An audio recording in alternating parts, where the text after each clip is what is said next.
Friday పోతున్నాను, ఏసులో పోతున్నాను. ఇక్కడ పోతున్నా 4 సార్లు ఆదివారం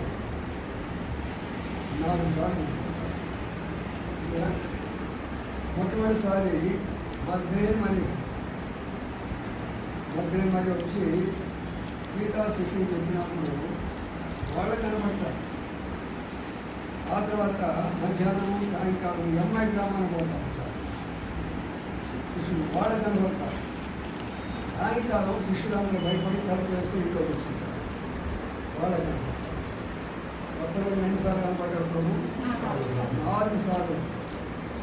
మనం ఎన్నోసార్లు ఉన్నాం, ఎన్నోసార్లు ఉన్నాం, 4వ సార్లు ఉన్నాం, అంతే కదా.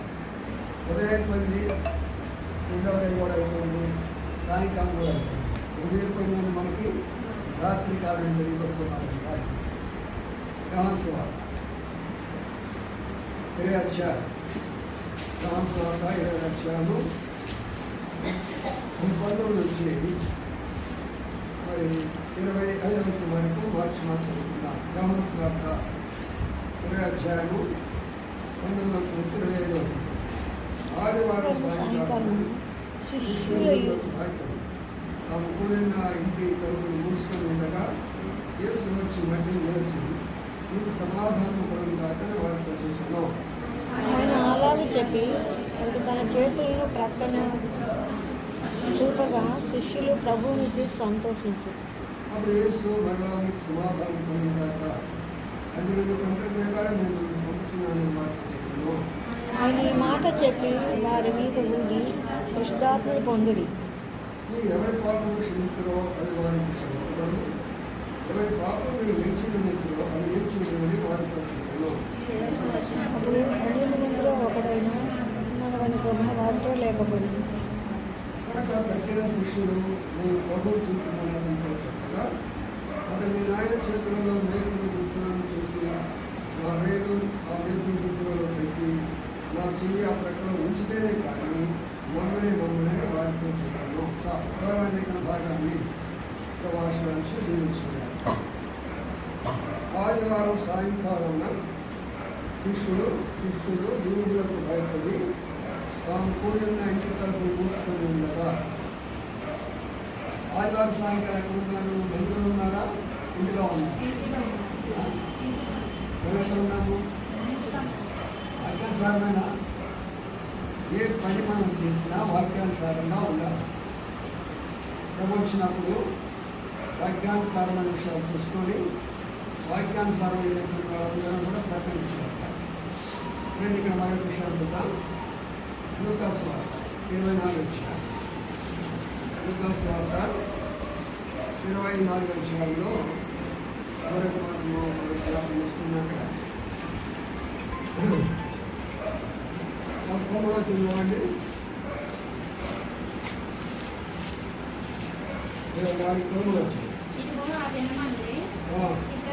వారిలో ఇద్దరు యెరూషలేమునకు ఆమడ దూరమున ఉన్న యెర్మయాను ఒక గ్రామమునకు వెళ్ళుచు జరిగిన ఈ సంగతులన్నిటినీ గురించి ఒకరికొకరు సంభాషించుచుండెను.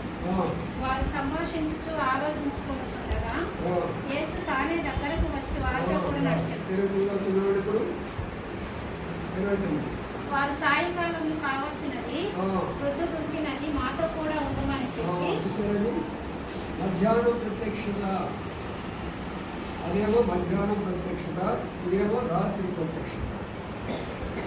ఇంకా ఉదయాన్నే మరి 2 ఉన్నాయి, అవి తర్వాత సమయం. కాబట్టి ఇప్పుడు మనం ఉన్నటువంటి విషయాలకు వస్తే ఇక్కడ కొన్ని విషయాలు మనం చూస్తున్నాం. ఏం చూస్తున్నాం అని ఇక్కడ మనం చూస్తే యోహాను సువార్తలో కూడా యోహాను సువార్త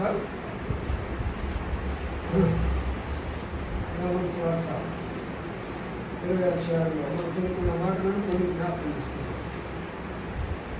ఆదివారం సాయంకాలం శిష్యులు యూదులకు భయపడి తాము కూడిన ఇంటి తలుపులు మూసుకొని ఉండగా యేసు వచ్చి మధ్యలో మీకు సమాధానం కలుగుతాకని వారితో చెప్పాను.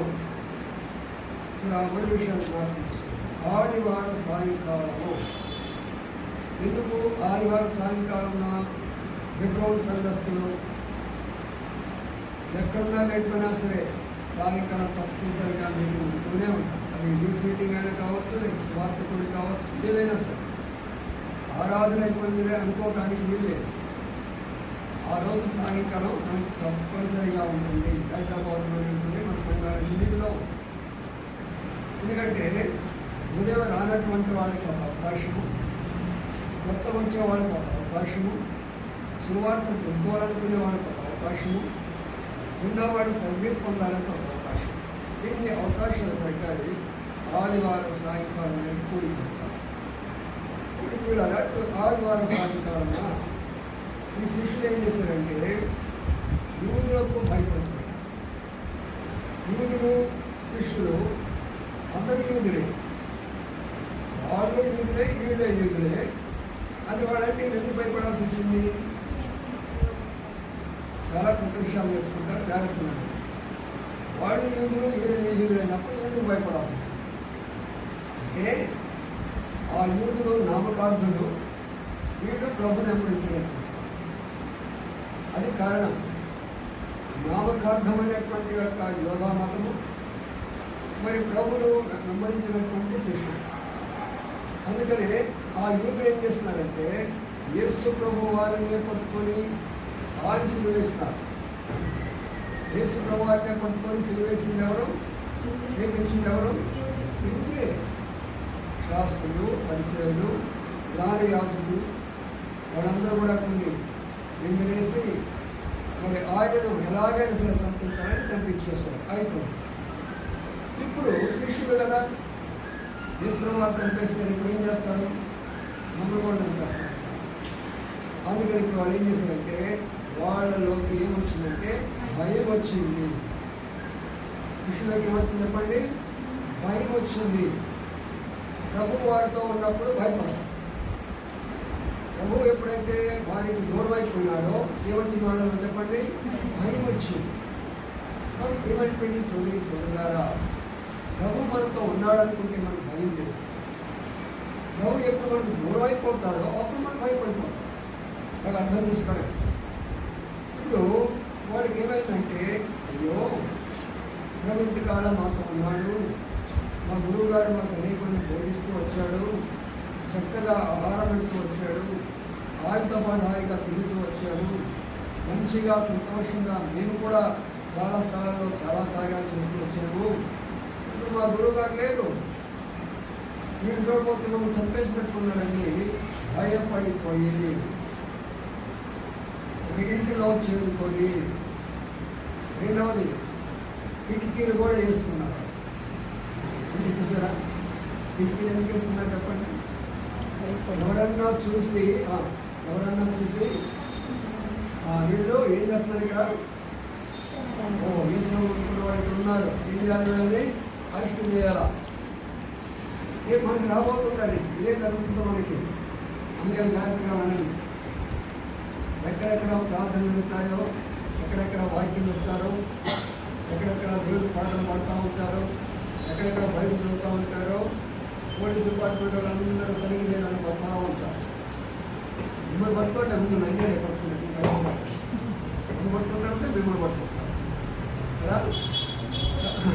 కాబట్టి అందుకని వారు భయపడిపోయినారు. భయపడిపోయి కిటికీలు కూడా వేసుకోలేదు. భయం వచ్చింది, బాధ వచ్చింది, రోగం వచ్చింది, దిగులు వచ్చింది. ఏమి చేయాలో అర్థం కాని పరిస్థితిలో ఉన్నాం. చాలాసార్లు మనం కూడా మన జీవితాల్లో ప్రభువు కనబడినప్పుడు, ప్రభు యొక్క శక్తి మనలో కనబడినప్పుడు, ప్రభు మనల్ని విడిచిపెట్టినట్లుగా మనం ఫీల్ అయిపోయినప్పుడు మనకేమొస్తుందా ఉంటామంటే ఇదే విషయాలు మనకు వస్తాయి. ఏ విషయాలు వస్తాయంటే దిగులు, చింత, బాధ, కలవరము, దుఃఖము, ఏమి చేయాలి అనేటటువంటి రీతిగా ఒక ఆలోచనలో పడిపోతాం. చూసారా? కాబట్టి ఎవరికైతే ప్రభు నా దగ్గర ఉన్నాడు అనే విశ్వాసం ఉంటే వాళ్ళకి కలవరం ఉండదు, భయం ఉండదు, దిగులు ఉండదు, చింత. వీళ్ళు ఏమనుకున్నారు? ప్రభు మమ్మల్ని విడిచిపెట్టేసి వెళ్ళిపోయినా. కొన్నిసార్లు మనకు వచ్చిన పరిస్థితులు మనం ఏమనుకుంటాం, ప్రభు మమ్మల్ని విడిచిపెట్టేసినారు, ప్రభు మమ్మల్ని విడిచిపెట్టేసారు, వెళ్ళిపోయినారు అనుకుంటాం కదా. విడిచిపెట్టేలా విడిచిపెట్టారు. అందుకని ఇప్పుడు ఏం జరుగుతుందంటే, యేసు వచ్చి మధ్యలో నిలిచి మీకు సమాధానం కలుగుదాకని వాళ్ళతో చెప్పాను. ఇప్పుడు ఒకసారి మాట ఆలోచన చేసుకున్నాను. తలుపులు వేసేసారు, కిటికీలు వేసేసారు, ఎవ్వరికి కనబడలేదు. మరి యేసుప్రభు రానికి ఎలాగొచ్చి ఉంటాడు? యేసుప్రభు రానికి ఎలాగొచ్చి ఉంటాడు? ఆలోచన చేయండి. ఎలాగో వచ్చి ఉంటాడు ఆయన? తలుపులు పెట్టుకొని రావాలిగా, కిటికీలను తీసుకొని రావాలిగా. అంటే మరే రహస్యం ఏంటంటే, ఇప్పుడు ఆయన ఉన్నారు, ఆత్మ శరీరంలో ఉన్నారు. ఇప్పుడు ఆత్మ శరీరానికి ఎంత తేడా ఉంటుందంటే, మనము శారీరకంగా ఇక్కడ ఉంటున్నాను నేను, నా ఆత్మ నా కుమారుడు ఏం చేస్తున్నాడు, నా కుమార్తె ఏం చేస్తున్నది, హైదరాబాద్లో ఏం జరుగుతున్నది, అమెరికాలో ఏం జరుగుతుంది, ఇంతవరకు వెళ్ళిపోతున్నారు. ఇంతవరకు వెళ్ళిపోయి చూడండి, శరీరం ఎక్కడ ఉన్నది? శరీరం ఇక్కడే ఉన్నది. నా ఆత్మతో ఎంత దూరం వెళ్ళిపోయింది, నా ప్రాణం ఆత్మ ఎంత దూరం వెళ్ళిపోయింది, ఇంత దూరం వెళ్ళిపోయింది కదా. అందుకని ఆత్మకు మహిమా శరీరానికి హద్దులు ఉండవు. అలాగే కళ మూసుకొని పరలోకం ఉండాలంటే ఉండేస్తాం, పరలోకంలో కళ మూసుకొని భూలోకం ఉండాలంటే ఉండేస్తాం. ఎంత ఆశ్చర్యకరమో చూస్తారా, ఎంత అద్భుతకరమో చూస్తారా. కాబట్టి ఇక్కడ గమనించవలసిన విషయం ఏంటంటే, మనము ప్రభు మనలను ఎప్పుడు కూడా విడిచిపెట్టడు. అందుకనే వారు ఏం పోగొట్టుకున్నారు చెప్పండి? వారు ఏం పోగొట్టుకున్నారు? సమాధానం పోగొట్టుకున్నారు. ఏం పోగొట్టుకున్నారు? సమాధానం పోగొట్టుకున్నారు. ప్రభు రాడుతోనే ఎందుకు మీరు భయపడుతున్నారు, మీరు వచ్చాను, మీరందరూ ధైర్యంగా ఉండండి అనలా. ఆయన ఏం చెప్పండి కృష్ణ, మీకు సమాధానము కలిగి ఉంటారు. అంటే నేను అర్థం ఏమిటంటే, బాగా ఆలోచన చేసుకోండి. మనకు ఏది మనం పోగొట్టుకున్నామో అది ప్రభు తెలుసు. వెంటనే తన వాక్కు ద్వారా, తన మాట ద్వారా అది మనకిస్తారు. దానిని సమాధానము అంటారు. మనము ఏ ఇంటిలో కొన్ని గొడవలు జరిగిపోయినాయి, ఆ గొడవల్లోనే మందిరానికి వచ్చేసాడు అనుకో. వచ్చిన వెంటనే ఏం జరుగుతుంది? ఇంట్లో ఏదో గొడవ వచ్చావో, అయితే దేవుడు నీకు సమాధానం ఇస్తున్నాను అనుకో. అమ్మ బాబోయ్, ఎక్కడ తెలిసిన ఈ సంగతి అంతా. నేను ఒకసారి నిరుద్యోగుల వాక్యం చెప్తున్నాను. వాక్యం చెప్తూ వాళ్ళు ఎవరో నాకు తెలియదు, నేను ఎక్కడో నాకు నుంచి వచ్చాను, స్పెషల్ స్పీకర్కి వచ్చాను, వాక్యం చెప్తున్నాను. మీటింగ్ అయిపోయింది, చాలామంది వచ్చారు. ఆ తర్వాత మరి యవనస్తులు వచ్చారు. యవనస్తులు వచ్చి నా దగ్గరికి వచ్చి మాట్లాడాలని అనుకుని, మీరు నాకు నుంచి వచ్చారు బాగానే ఉంది, కానీ నా సంగతి అంతా ఎవరు చెప్పారు మీకు మొత్తమా అని అన్నారు. నాకండి ఈ సంగతి నాకేం తెలుసురా, మీరెక్కడో నీకు నిరుపూర్లో ఉంటుంది, నేనెక్కడో నాగపూర్లో ఉంటుంది, నీ సంగతి నాకెక్కడ తెలుస్తుంది? లేదయ్యా, నువ్వు చెప్తూ ఒక అమ్మాయిని ప్రేమించావని కూడా చెప్పావు. నువ్వు నేను ఒక అమ్మాయిని ప్రేమించాను కూడా, అమ్మాయి మోసం కూడా చేసిందని చెప్పావు, నాకు మోసం కూడా చేసింది. మాట్లాడు. మనం ఏ సంఘానికి వెళ్ళిపోయి ఇంపార్టెంట్ కాదు, మన దగ్గరికి ఎంత పెద్ద స్పీకర్లు వస్తారో ఇంపార్టెంట్ కాదు. మనం వెళ్ళినటువంటి యొక్క స్థలంలో ప్రభు మనతో మాట్లాడుతున్నారు. అది చాలా శ్రేష్టమైనటువంటి సంఘం, అది చాలా ఇంపార్టెంట్ అయినటువంటి సంఘం. మరి ప్రియమైనటువంటి సోదరి ద్వారా ఈ రాత్రికాల సమయంలో ప్రభు ఏమంటున్నారంటే, నీకు సమాధానం కలుగుతుందాక అన్నారు. శిష్యులు సమాధానాన్ని పోగొట్టుకున్నారు. ఎందుకు పోగొట్టుకున్నారు సమాధానము? ప్రభు ఇక లేడు, నాకు చాలాసార్లు కొంతమంది భార్యలో భర్తలు కోల్పోయిన తర్వాత, ఇది నాకు ఎవరున్నారు, నాకు నా భర్తను నేను కోల్పోయినా, భర్త నాకు కాదు, నా భార్యను నేను కోల్పోయినా, నాకు ఎవరున్నారు అంటే ఏమనుకున్న వాళ్ళకి సమాధానం కోరుకుంటున్నారు, నిరాశలోకి వచ్చారు. అంటే ప్రభు ఎరిగాడు, అన్నమాట దగ్గరికి వచ్చాడు. ఏమంటున్నాడు? సమాధానం కలిగి. ఒక రహస్యం ఏంటంటే ఒక్కసారి నీకు సమాధానం వస్తే ఈ సమస్యలన్నీ తొలగిపోయినాయి. అలాగా మిగతాయి నీకు ఎన్ని ఉన్నాయో అందులోనే మొత్తం ఉంటాయి. ఒక రెండుని ముగ్గురు వ్యక్తులు దర్శించారు. ఒక వ్యక్తి పేరేమో ధనం అంటారు, ఒక వ్యక్తి పేరు పేరు ధనం అంటారు, ఇంకొక వ్యక్తి పేరేమో పేరంటే మరి ప్రేమ అంటారు. వ్యక్తి పేరేమో ధనము, ఇంకొక వ్యక్తి పేరేమో పేరు, ఇంకొక వ్యక్తి పేరేమంటే మరి ఆస్తి అని అన్నారు. కాబట్టి ఒక ఆస్తి ఉన్నది, ఒక ధనం ఉన్నది, ఒక ప్రేమ ఉన్నది. అప్పుడు వాళ్ళు వెళ్ళి ఆ ఇంటి దగ్గరికి వెళ్ళేసి నిలబడితే ఆ ఇంటికి తలుపుకొట్టే యజమాని వచ్చారు. వచ్చి అమ్మా లోపలికి రమ్మంటారా? మీరు ఎవరండి? మేము ముగ్గురు వచ్చాము మీ ఇంటికి కలుసుకుంటున్నాం. మేము ముగ్గురు వచ్చాము. ఎవరెవరు వచ్చారు? మీ పేరేంటి? ఒకరి పేరేమో ఆస్తి, ఒకరి పేరేమో ధర్మము, ఒకరి పేరేమో ప్రేమ. అప్పుడు ఆమె లోనికి వెళ్ళి భర్తతో మాట్లాడుతున్నాడు. ఏంటి ఇంటికి ముగ్గురు వచ్చారంట, ధనం వచ్చారంట, ఆస్తి వచ్చారంట, మరి ప్రేమ ముగ్గురు వచ్చారంట, మరి ఎవరిని మనం లోనికి వెళ్దామండి? ఎవరు వచ్చి ఒక ఆలోచన చేసి ఆస్తి కలిస్తే బాగుంటుందా? నిజమే. సరే అంతలోకే ఆమె భార్య అన్నంట కదండి, ఉంటే బాగుంటుంది. అప్పుడు తను కూడా కావాలి, తను కూడా కావాలి కదా. సరే ఇందులోకి ఒక బాల్ వాడు పుట్టినటువంటి చిన్న బాల్ అనుకున్నాడు. తన దగ్గరికి వచ్చేసి డాడీ డాడీ ఎందుకు డాడీ నాకు ప్రేమ కావాలా, బాగా మాకు ప్రేమ కావాలా బాగా. అంటే ప్రేమ అంటే నీకు తెలియదు కూడా తెలియదు ఎందుకురా? అది కాదు, ప్రేమ అంటూ వస్తే మనకి అంత అందరం బాగా అన్ని తీసుకొస్తుంది కదా. అవునా? అప్పుడు వెళ్ళి బయటికి వెళ్ళమ్మా, మీ ముగ్గురులో కూడా ప్రేమ అనే వ్యక్తిని మాత్రమే మేము ఆనందిస్తున్నాము, మీకు మిగతా వాడికి ఇవ్వడం లేదా?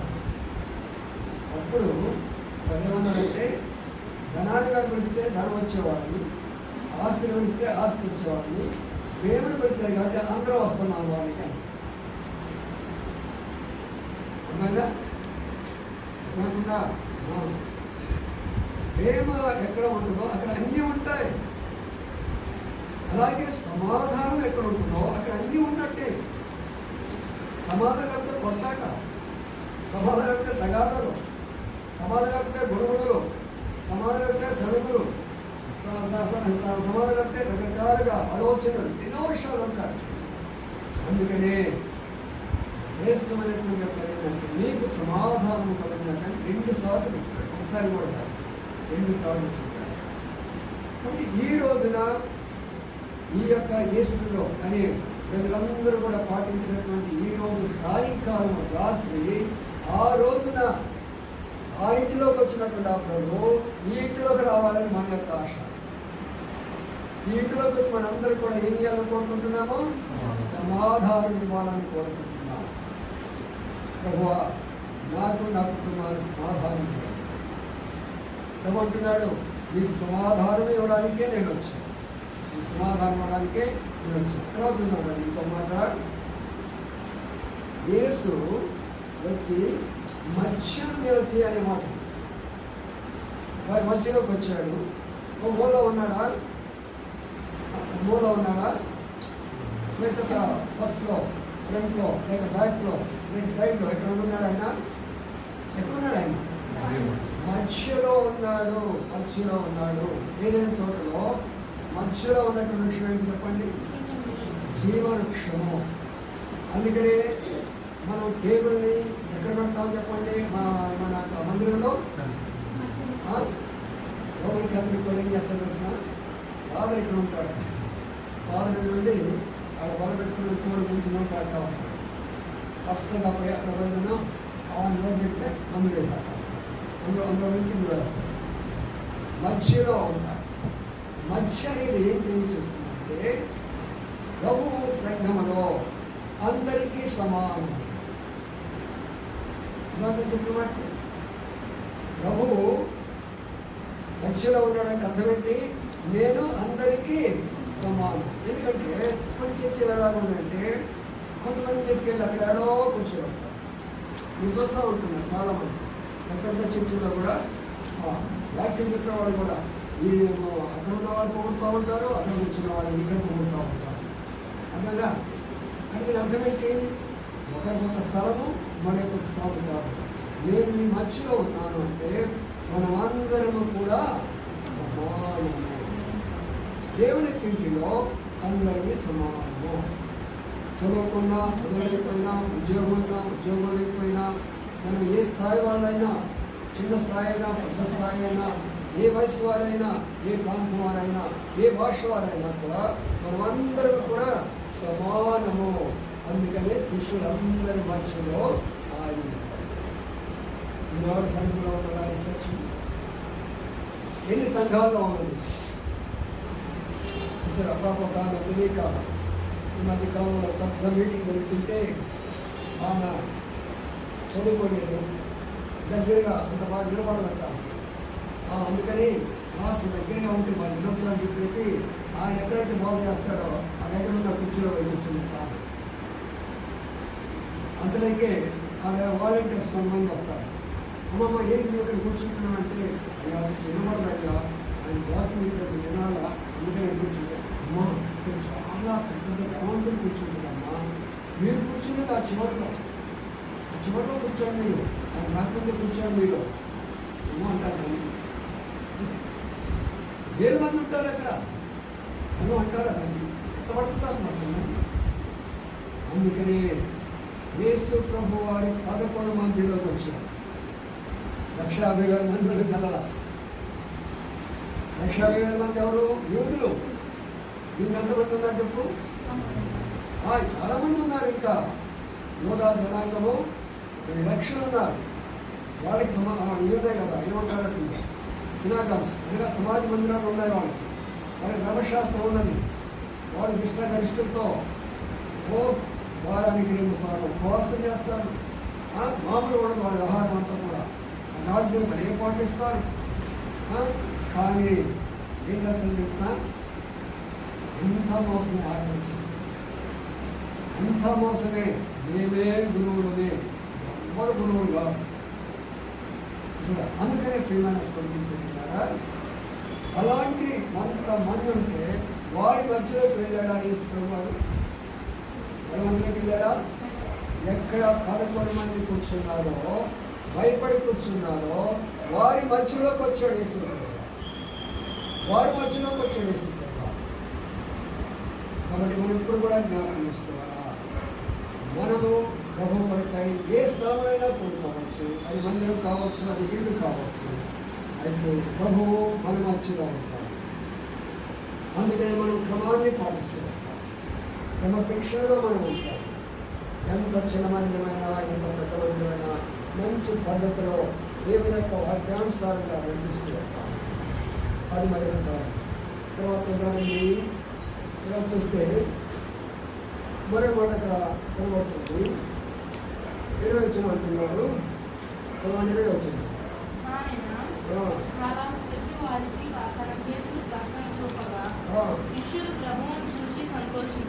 ఇక్కడ చూడండి, శిష్యులు ప్రభువును చూసి ఏం జరిగిందంట? సంతోషం. పైన ఏమొచ్చిందంట? సమాధానం. కింద ఏమొచ్చిందంట? ఇప్పుడు వరకు ఏం పోగొట్టుకున్నారు వాళ్ళు? సంతోషాన్ని పోగొట్టుకున్నారు.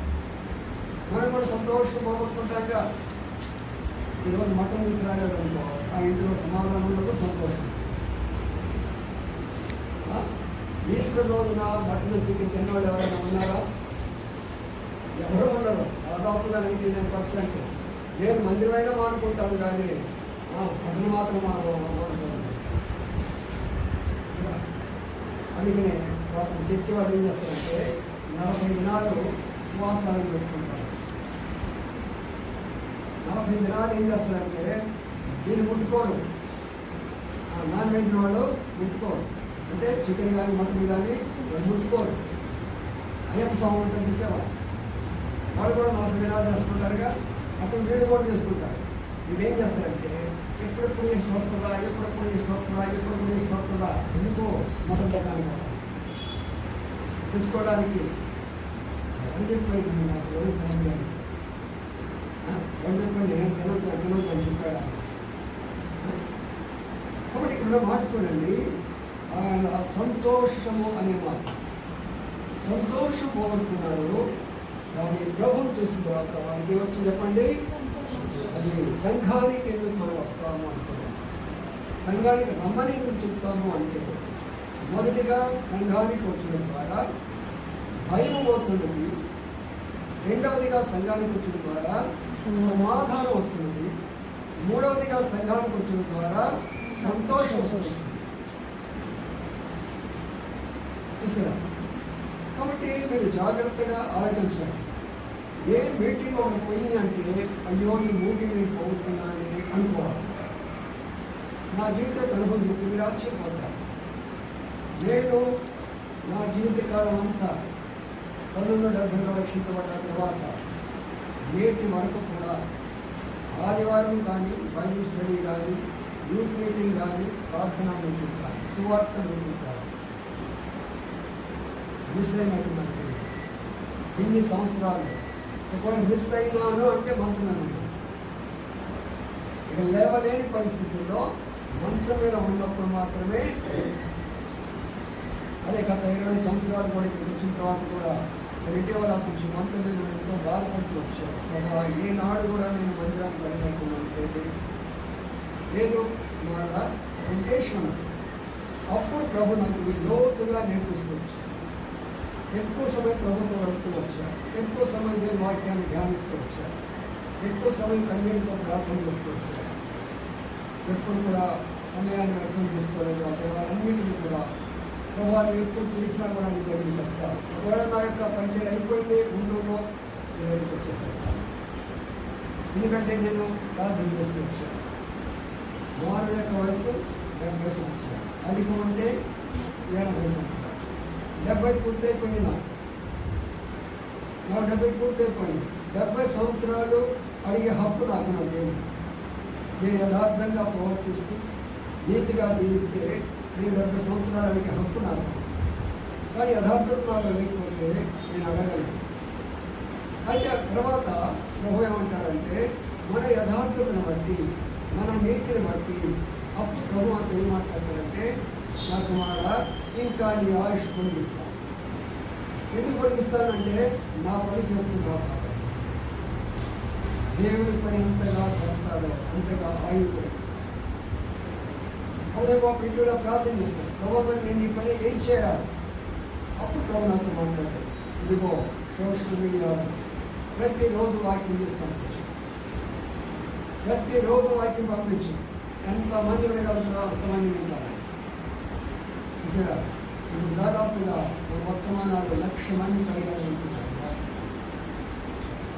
ఇద్దరుగా ఎన్నో వర్తమానాలు, ఎంతోమంది యూట్యూబ్లో కూడా వాళ్ళు ఎంత చక్కగా మన గురించి కామెంట్స్ పెడతారంటే, అంటే వాళ్ళు అధికారులు అందరిలాగా మీరు ఎంతో రెస్పెక్ట్గా ఉంటాయి, మీరు ఎంతో మర్యాదగా ఉంటాయి, మీ కొరకు ఇంకా మీరు ఏం చేయాలో చెప్పండి మనకి వాళ్ళు కామెంట్స్ పెడతారు. ఎందుకంటే ఆ పరిచయం ద్వారా అనేక మంది ఆశీర్వదించబడుతున్నారు. సేవకులు ఫోన్ చేస్తూ ఉంటున్నారు, అన్న ప్రతి గ్రంథంలో ఫలాన్ని ఉంది, లేక ఫలాన సేవలో ఫలాన్ని ఉంది, అన్న ఈ విషయంలో ఏముంటుంది.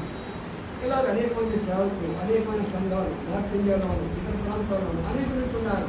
కాబట్టి ఎప్పుడైతే మనం దేవుని పనిలో నిమగ్నమైపోతూ ఉంటామో మన ఆయుష్ ఏమవుతుంది చెప్పండి, మన ఆరోగ్యం ఏమో చెప్పండి. ఆరోగ్యం బాగు కావాలంటే, ఆయుష్ పెరగాలంటే దేవుని పని ఎంత ఎక్కువగా చేసుకోవాలి. అతను నన్ను ప్రేమిస్తున్నాడు కాబట్టి నేను అతనిని విడిపించదను, ఏ గాయం చేత అతను నేను తృప్తిపరచదను అంటాడు. కీర్తన 91:14 చూస్తే. కానీ ప్రభుని మనం ప్రేమించే కొద్ది మన ఆరోగ్యం బాగుపడుతుంది, ప్రభుని ప్రేమించే కొద్ది మన ఆయువు పొడిగించబడుతుంది, ప్రభుని ప్రేమించే కొద్ది శాంతి, సంతోషము, భయం కలిగించబడుతుంది. దాని కొరకై ఆదివారం రాత్రి అయినా చూసారా? తర్వాత చూద్దామండి అక్కడ 21 చూద్దాం. 21 ఉంది. అప్పుడు యేసు, మరలా నీకు సమాధానం కలుగును కనుక తండ్రి నన్ను పంపిన ప్రకారం నేను నిన్ను పంపుచున్నానని వారితో చెప్పాడు. ఏం జరిగిపోయింది ఇక్కడ? జాగ్రత్తగా ఆలోచించండి. ఏం జరిగిందంటే వాళ్ళు భయపడిపోయినారు. ముందు ప్రభుత్వంతో కూడా అనేక స్థలాలకు వెళ్ళారు, సువార్త ప్రకటించారు, వాక్యం అందించారు, అనేక స్వస్థపరిచారు, దయ్యాలు వెళ్ళగొట్టాడు, ఎన్నో రకాలైనటువంటి కార్యాలు చేశారు. బాగుంది. కానీ ఇప్పుడు ప్రభు లేడుగా. అందుకే ఏమవుతున్నారు? బయటికి వెళితే ఏం జరుగుతుందో, బయటికి వెళితే వడగొట్టుకుంటారో కదా. అందుకని మన పేదలు ఏం చేశారంట? చేపలు పడితే బాగుండదు అనుకున్నాం. అవునా కాదా? అవసరం అధ్యానం చేస్తున్నాను.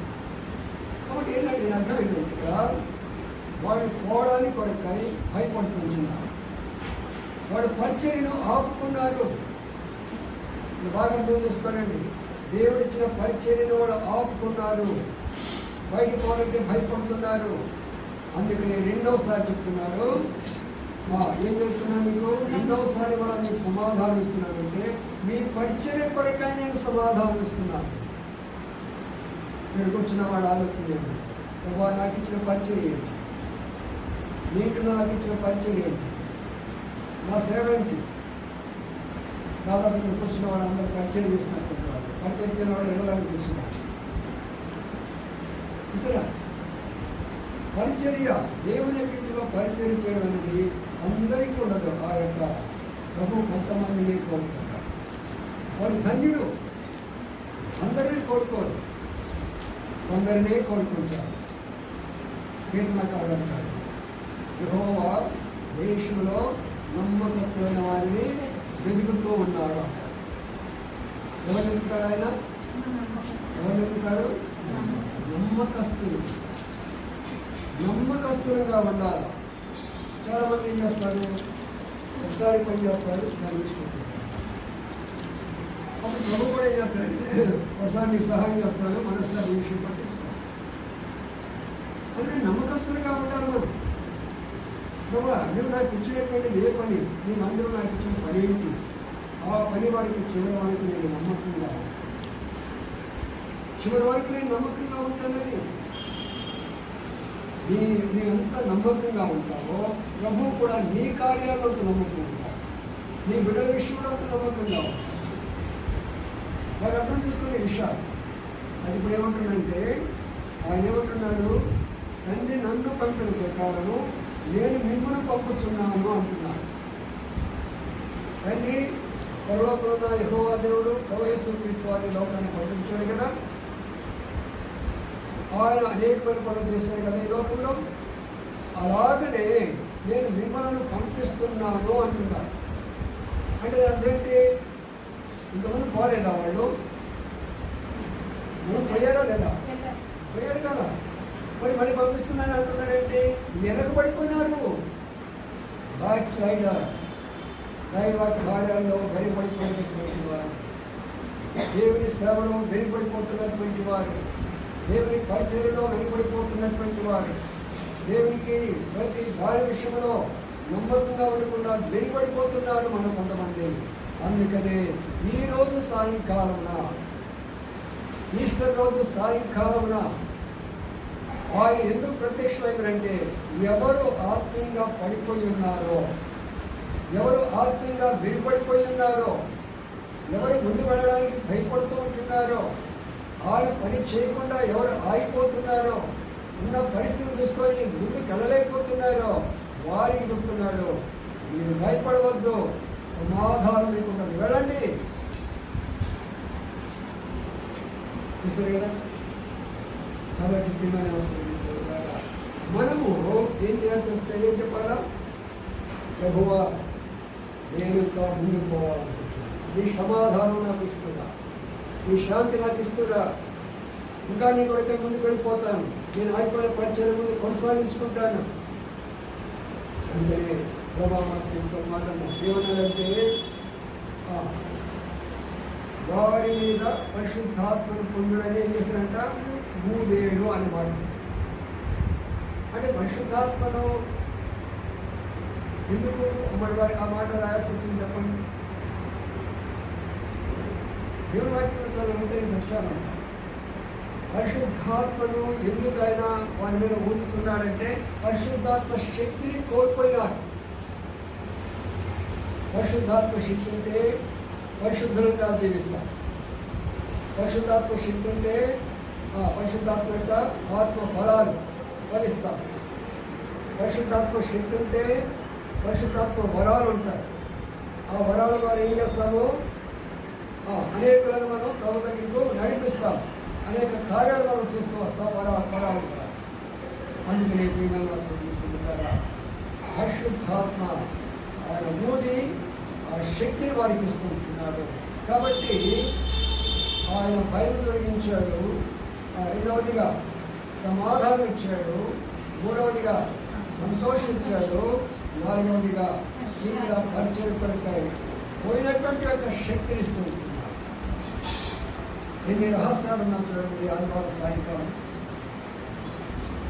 సాయంకాలం ఉన్నటువంటి రహస్యాలు ఒకసారి బాగా అర్థం చేసుకోరండి. ప్రభువా, మేము మీ సైన్యంలో ఉన్నాం. ఎక్కడ మేము బలహీనులు కాకుండా, ఎక్కడ శక్తిహీనులు కాకుండా ఆ శక్తిని పోయాలి. చూడండి, కొంచెం ముందుకు వస్తాను. చూస్తుంటే ఇక్కడ ఒక మాట చెప్తున్నారు. 24 చూద్దాం. 24 చూడండి. యేసు వచ్చినప్పుడు 12 మందిలో ఒకడైన దిదుమ అనబడిన తోమ వారితో లేకపోయింది. చాలా ఇప్పుడు ఇది చాలా శ్రేష్టమైనటువంటి కథ. ప్రభు వచ్చినప్పుడు ఎవరు లేదట? ప్రభు శిష్యుడైనటువంటి తోమ లేడు. అంటే ఎంతమంది ఉన్నట్టు? 10 మందే కదా. ఇస్రాయేల్ కదా వెళ్ళిపోయినారు. ఆ తర్వాత తోమ వెళ్ళిపోయినారు. 10 మందే ఉండిపోయినారు. ఇప్పుడు తోమ వెళ్ళడానికి గల కారణం ఏంటి? తోమ అంటేనే అనుమానం వస్తుంది. డౌటింగ్ థామస్ అంటారు. కాబట్టి మన జీవితం అంతా కూడా అనుమానమే. ప్రభువుని వెంబడిస్తూనే ఉంటాడు. అయితే తన జీవితం అంతా కూడా అనుమానమే. చాలా సందర్భాల్లో కూడా అడిగాడు. తోమ అనేక సందర్భాల్లో ప్రభు దగ్గర అడుగుతూ వచ్చాడు. అనుమానాలే వ్యక్తం చేస్తూ వచ్చాడు. చాలాసార్లు మనం ప్రభువుని వెంబడిస్తూనే వస్తాము. ప్రభు కార్యాల్లో పాల్పొందుతూనే వస్తాము. ప్రభు యొక్క సేవ పరిచయం చేస్తూనే వస్తాము. కానీ అనుమానాలు పెరుగుతాలు మనం వెంటాడుతూ వస్తాం. ఇది అవునా కాదా, అవునా కాదా, అవునా చూసారా? అందుకని పిల్లల ఇప్పుడు తోమ వారితో లేకపోయాను అనే మాట అర్థం చేసుకోండి. తోమ లేకపోతే వారికి ఎంత నష్టం వచ్చింది తెలిసిన, ఎంత అవిశ్వాసపోవడం తెలిసిన. వాళ్ళకి ఏమంటున్నారు చూడండి. 25 వచ్చింది. కనుక తక్కిన శిష్యులు మేము ప్రభువును చూచికమని అతనితో చెప్పగా, నేను ఆయన చేతులలో మేకల గురుకులను చూచి నా వేలు ఆ మేకల గురుకులో పెట్టి నా చెయ్యి ఆయన పక్కలో ఉంచితేనే కానీ నమ్మనని వారితో చెప్పాను. చూసారా ఎంత అవిశ్వాసం నిజాయిపోయినాడో చూసారా? ఒక ప్రభు యొక్క శిష్యుడు, ప్రభుతో ఉన్నటువంటి వ్యక్తి, ప్రభుతో తిన్నటువంటి వ్యక్తి, ప్రభు యొక్క ఆశ్చర్యకార్యాలు చూసినటువంటి వ్యక్తి, ఈయన ఇలాంటి స్థితిలో మారిపోయాడా? ఎంతవరకు అంటున్నాడు? ఏమని అంటున్నాడు? నేను వేడి బట్టి చూపిస్తేనే కానీ ఆయన గాయాల్లో నేను ఆయనను నమ్మను. చూడరా, ఇది ఏం తెలియజేసుకుంటే, ఎప్పుడైతే నీవు సహవాసానికి దూరం అయిపోతావు, మీటింగ్కి దూరం అయిపోతావో, వాక్యానికి దూరం అయిపోతావో, ప్రార్థనకు దూరం అయిపోతావో, సంఘానికి దూరం అయిపోతావో, పరిచయ సేవకు దూరం అయిపోతావో, శత్రువు అనుమానాలు తీసుకుని అర్థమైపోయిందా? శత్రువు అనుమానాలు తీసుకొచ్చి పెడతాడు. అందుకనే ఆరామ తోటలో ఉన్నప్పుడు ఎవరు వచ్చారు? ఏమంటున్నాడు?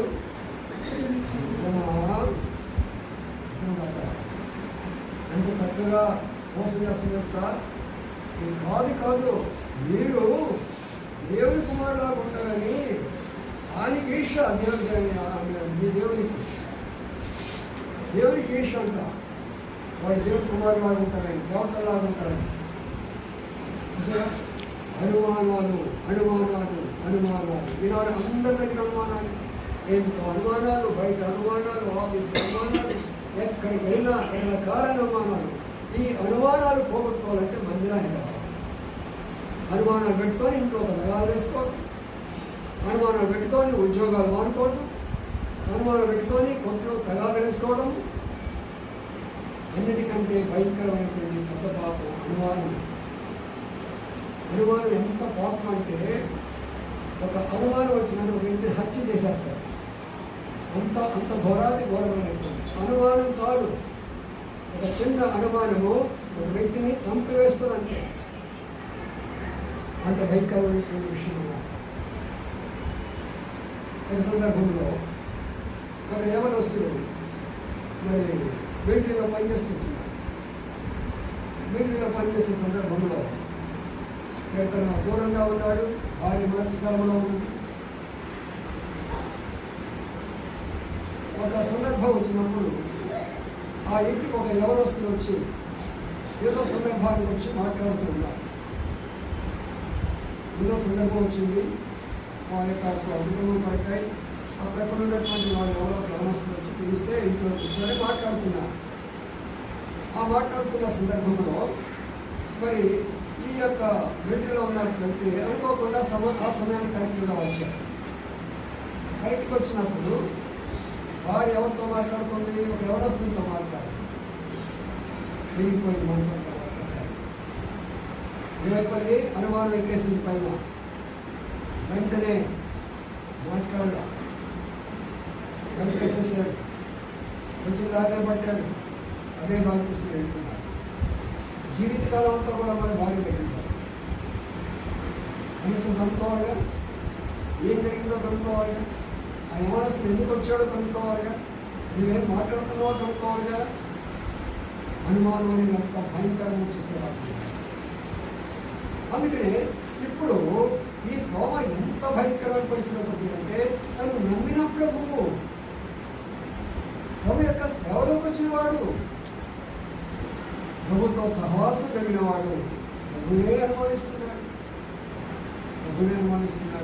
అందుకనే ఆ అనుమానం తీసేసుకోవడానికి ప్రభు వస్తే ఆయన ఉన్నాడు అక్కడ మీటింగ్లో ఉన్నాడా, ఇంటికి చెప్పకుండా ఏమయ్యా నువ్వు పంపించాము, ఇంటికాడే ఉన్నాం, చూడు ఎలాగున్నదో పరిస్థితి.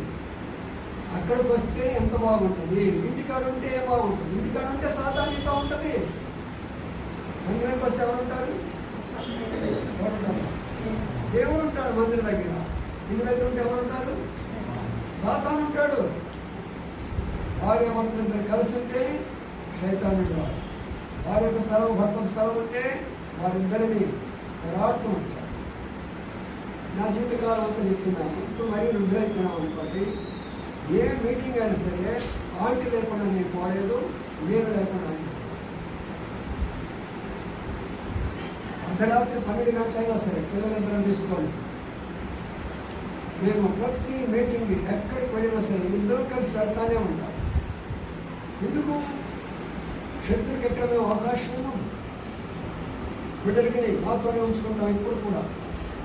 అందుకని వాళ్ళని కూడా అదే మార్గంలో దేవుడు ఆశ్రయించడానికి కారణం ఉంటే మేము ఎప్పుడు కూడా కలిసి ప్రభు యొక్క కార్యాల్లో ముందుకుంటుండేవాళ్ళం. అదే మనం ఇంత స్థాయిలోకి నడిపిస్తుంది. కానీ మీరు అందరూ నేర్చుకునే పాఠం ఏంటంటే భారంగా ప్రార్థించండి. ప్రభా, నేను నా భర్త, నేను నా భార్య, నేను నా బిడ్డలు ఎప్పుడు నీ సరిగ్గా ఉండాలని కోరుకుంటున్నాను. ఆశ తీర్చుకోవా అని కానీ మీరు ప్రార్థన చేస్తే ఈ రోజున దేవుడు వారికి ఇచ్చిన ఆశను చూపిస్తాడు. అందుకని కొన్ని సందర్భాలు చెప్తున్నాను, ఈ అవకాశం పోగొట్టుకున్నాడు. ఎవరు పోగొట్టున్నాడు చెప్పండి? ఎవరు పోగొట్టున్నాడు? పోగొట్టుకున్నాడు. ఎందుకు పోగొట్టుకున్నాడు? ఎక్కడ శిష్యులు ఉన్నారో అక్కడ లేడు. నేను వర్తమానం కూడా మెసేజ్ పంపించాను. ఉదయకాలం రానటువంటి వాళ్ళకి అయితే సాయంకాలం అనేది ప్రభు మీకు మంచి అవకాశం ఇస్తారు. ఎందుకంటే ప్రభు మేము ఏమైనా ఉన్న భారాన్ని బట్టి ప్రభు మీకేదో ఇవ్వాలని, మీతో మాట్లాడాలని, మీ జీవితంలో ఒక కార్యం చేయాలని ఒక ఆశతో ఆయన అందరికీ వర్తమానం అందిస్తూ వస్తారు. ఏమైనా ద్వారా మనం ఏమనుకుంటామంటే ఆ మీటింగ్ పోలేదే అనుకున్నాం, కానీ నేను పోలేకపోయినాలే అనుకున్నారే కానీ పోనందుకు సమాధానం, పోనందుకు సంతోషము, పోనందుకు భయము, పోనందుకు పరిశుద్ధాత్మిక శక్తి ఎన్ని పోగొట్టుకుంటున్నారు. వచ్చిన వారికి అవన్నీ కూడా ఉన్నాయి.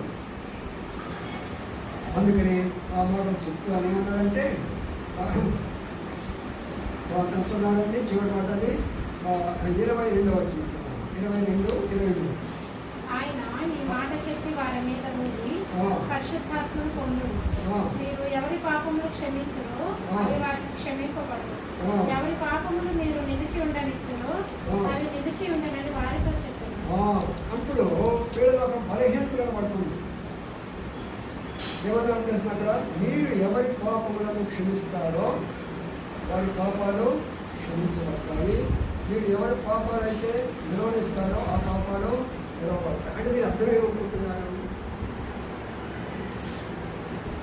ఒక విషయం చెప్తున్నానంటే అన్ని చర్చలకి మామూలు ప్రతి సంఘంలో ఉండవలసిన ఒక రహస్యం ఏంటంటే ప్రభుని అంగీకరించడం అంటే కేవలం ప్రార్థన చేయడం కాదు. ప్రభుని అంగీకరించడం అంటే కేవలము పాపాలకు పోవడం కూడా కాదు.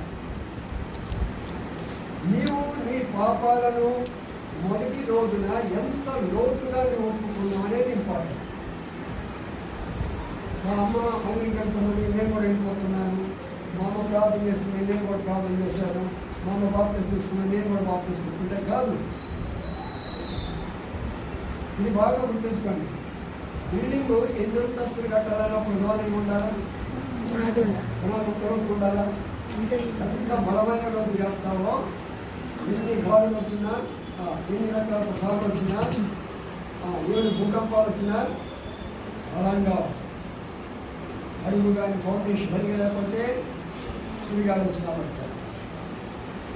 అది అర్థం ఏంటంటే చాలా మందికి ప్రభుని అంగీకరించేటప్పుడు లోతుగా పరిశుద్ధాత్మ వాడు నిజమైనటువంటి విశ్వాసం. ఐఎస్ బాబు గారు ఇది కూడా చెప్తుగా ప్రభుని అంగీకరించడం అంటే ఏం చెప్పండి? ప్రభు దగ్గరికి వెళ్ళడము, మోకాళ్ళు నెట్టము. ప్రభువా, ఈరోజు నేను అంగీకరిస్తున్నాను, నా పాపాలు ఒకసారి చూపించు. అప్పుడు ప్రభు నీకు నీ పాపాలన్నీ చూపిస్తాడు. పరిశుద్ధాత్మ దేవుడు జ్ఞాపకం చేస్తాడు.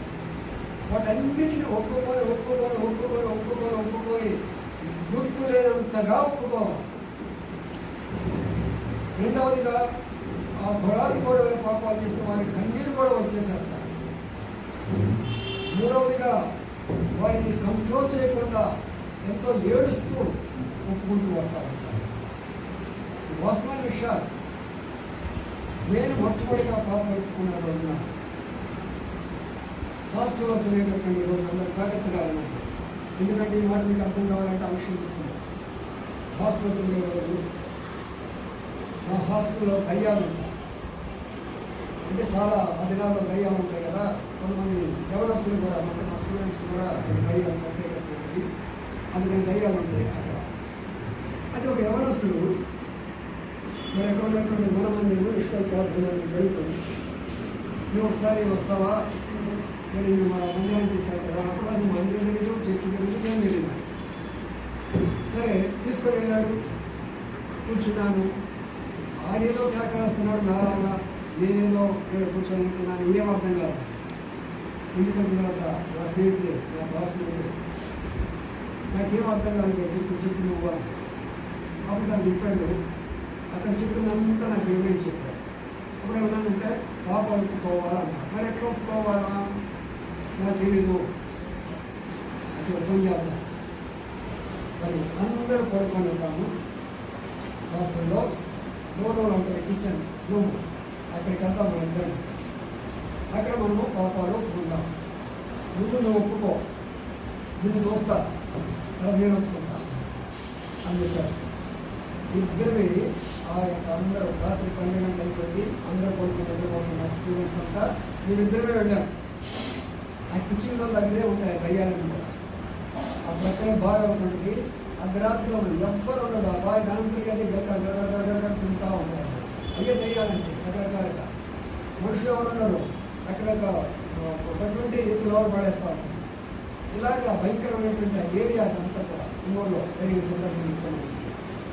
అయితే అప్పుడు ఏమైందంటే ఆ రాత్రి వెళ్ళిన తర్వాత తను ప్రార్థన చేస్తున్నాను అన్నమాట. పాపాలు కూడుకున్నప్పుడు నేను కళ్ళు మూసుకోవాలా దయ్యావస్థ ఏమి చూస్తాను అంటే చూస్తున్నా దయ్యావస్థనే ఉంది. ఆ తర్వాత సరే ఆయన సరే నేను ఆమె అన్నాను. ఇప్పుడు లోపుకో అని అన్నాడు. ఒప్పుకోవాలంటే నాకు ఇప్పుడు ప్రార్థన తెలియదు. ఇప్పుడు ప్రార్థన చేస్తున్నాను కాబట్టి మొదటిసారి ప్రార్థన చేయబోతున్నాను. ప్రభువా పాపిని ఒప్పుకోవచ్చు. ఇక నా యవన కాలంలో నేను చేసినటువంటి యొక్క అబద్ధాలు, మోసాలు, దొంగతనాలు, సినిమాలు, పోరాటాలు అన్నీ కూడా ఒక సినిమా రీలుగా వస్తున్నాయి. ఒక్కొక్కటి ఒక్కొక్కరు ఒప్పుకుంటున్నా గంటన్నర బట్టి చెప్పుకునేటాడు. అర్ధరాత్రి గంటన్నర బట్టి నాకు ఏమీ జ్ఞాపకం లేదు. అన్ని పాపాలన్నీ కూడా ఒప్పేసుకున్నాను.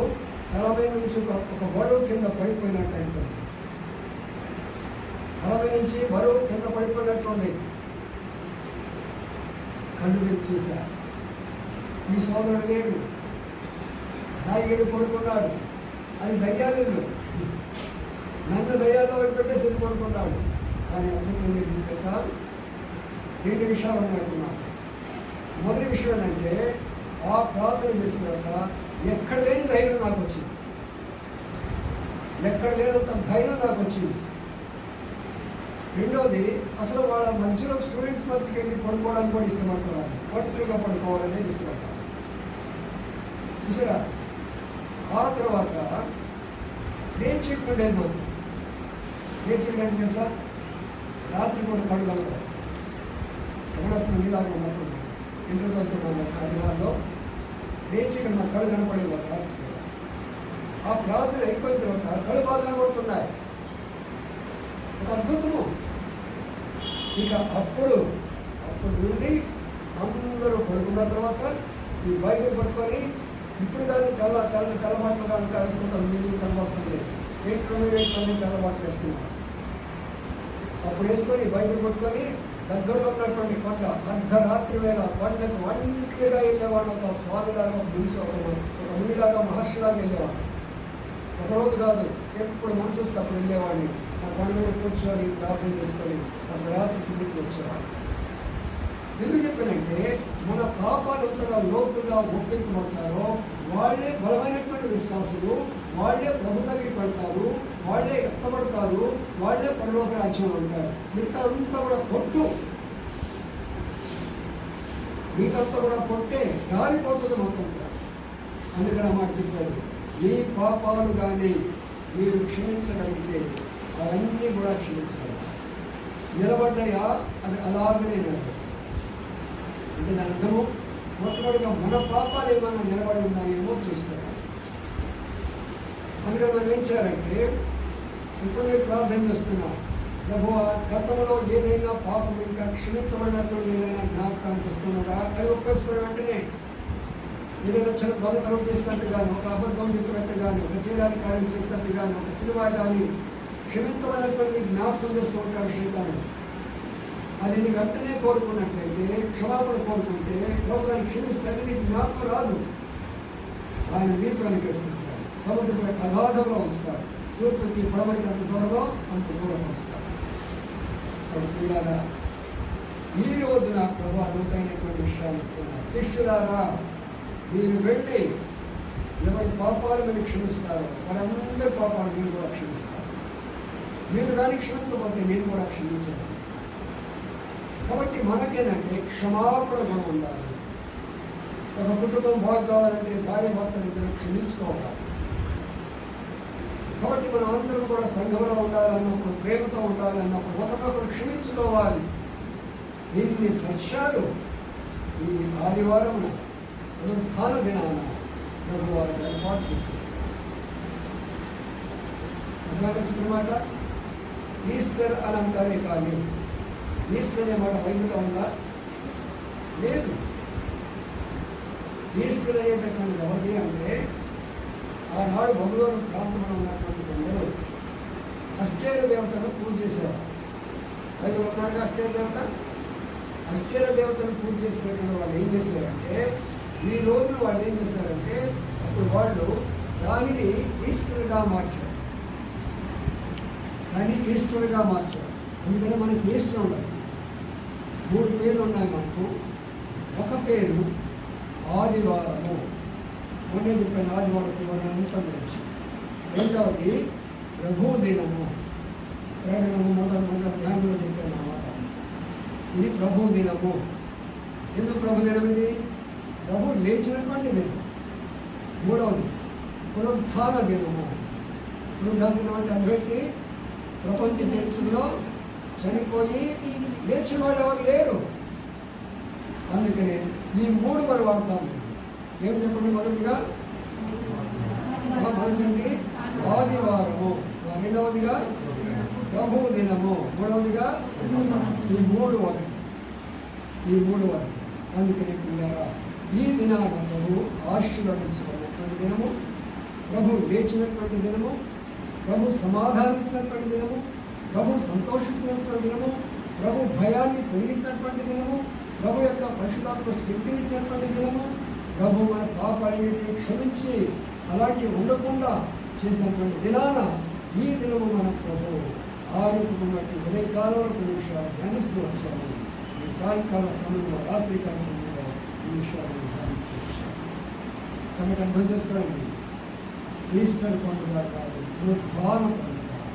ఈ సమయంలో చెప్పేదానికి ఆఖరి వాటిని ఇస్తున్నాను. అది చరిత్రగా ఉంటుంటాను. చూడండి, పిలుపు రాష్ట్ర పత్రికలో ఆఖరి మాట చదువుకున్నా. ఇంటికి వస్తున్నాను. పిలుపు రాష్ట్ర పత్రిక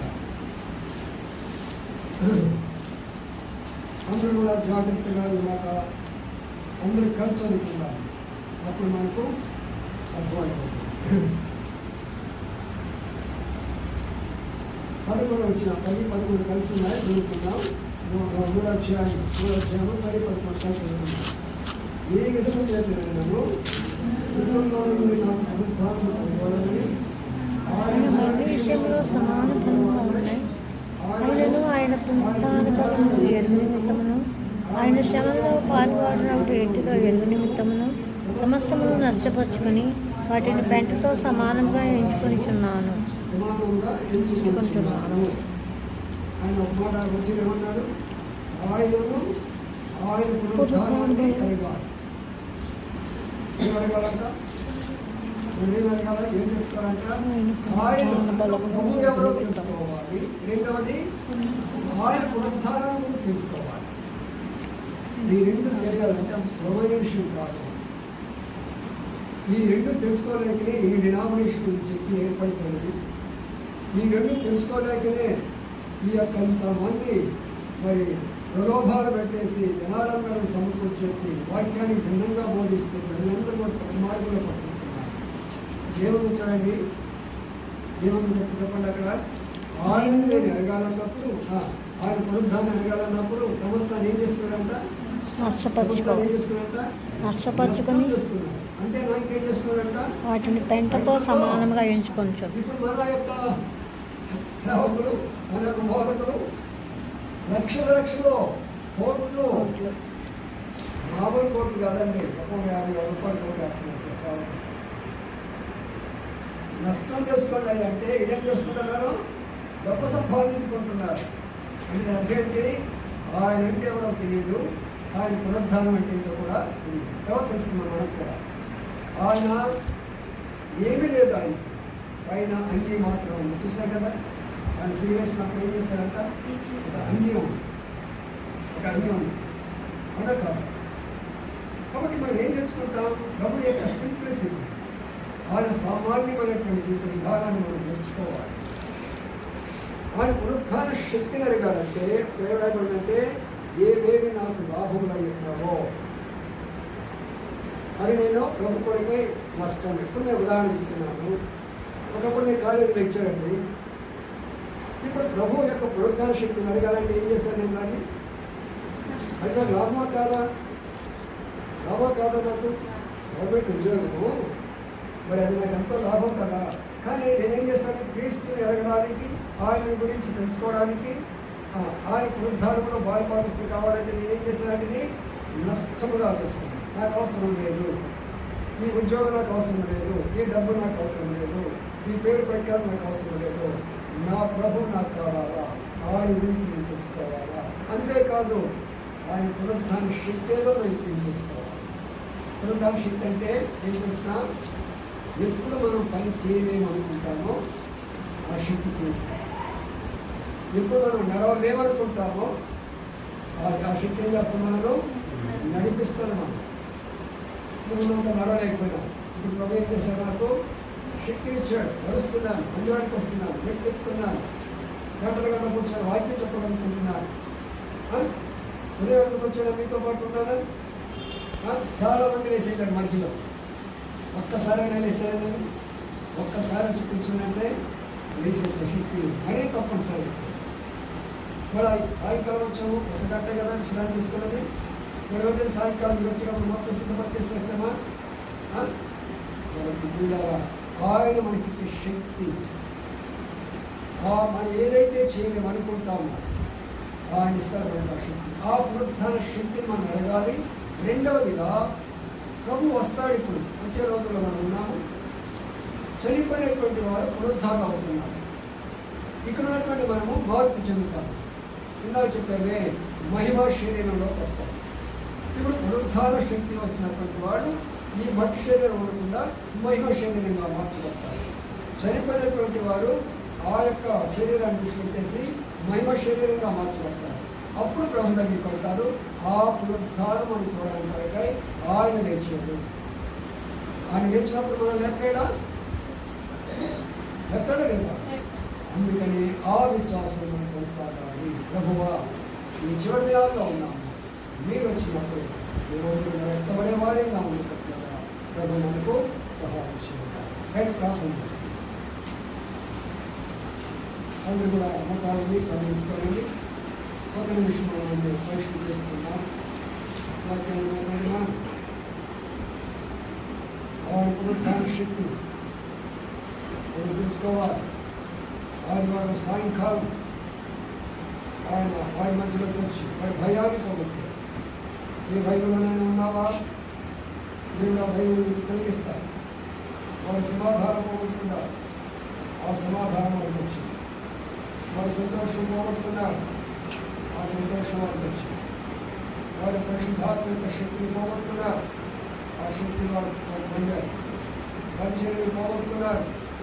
సేవను పోగొట్టుకున్నారు. ఈరోజు వారు పొందుకుంటూ ఉన్నారు. ఎన్ని శ్రేష్టమైన విషయాలు ప్రభుత్వంతో మాట్లాడుతుందా? ప్రభు దగ్గర ఒకరిని ప్రార్థన చేసుకొని నాకు గుణాలన్నీ కూడా దయచేసి ప్రార్థన చేసుకోండి.